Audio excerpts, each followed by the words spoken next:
this motherfucker down อันยองค่ะทุกคนสวัสดีค่ะทุกคนก็ยินดีทุกคนต้อนรับเข้าสู่ช่องของมินิกแล้วนะคะก็วันนี้นะคะมินก็จะมาสุ่มบีบสกุชชี่กันนะคะชิ้นแรกจะเป็นสับปะรดชวานะคะ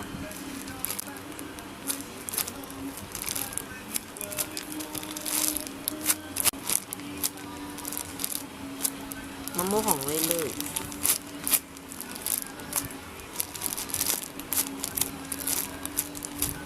โลมาทีมพับค่ะ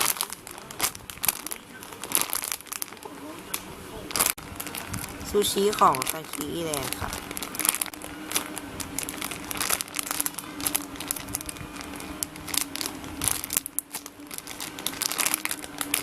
รองเท้าคาบีบราซาน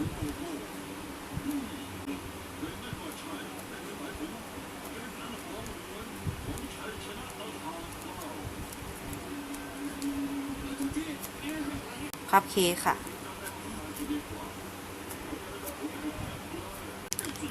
ช้างของอีลิทค่ะโลมาแล้วก็จะเป็นสีฟ้าค่ะ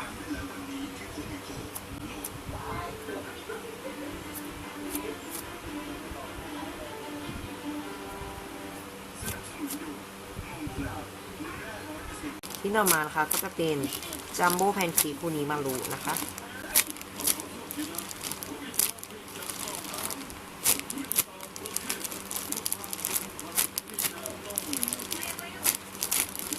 แล้วก็บางกลมคูนี้มารูค่ะ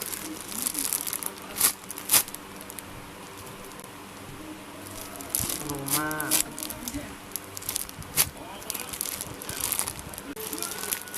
ชิ้นสุดท้ายนะคะก็จะเป็นมิสซิตอึ้งจิค่ะโลมาในคลิปวิดีโอนี้นะคะมินก็ฝากทุกคนนะคะกดไลค์กดซับสไครต์ให้มินด้านล่างด้วยนะคะใครที่อยากส่งของมาให้มินนะคะก็สามารถส่งมาได้เลยนะคะสำหรับคลิปวิดีโอนี้มินต้องขอตัวลาไปก่อนแล้วค่ะสวัสดีค่ะบ๊ายบาย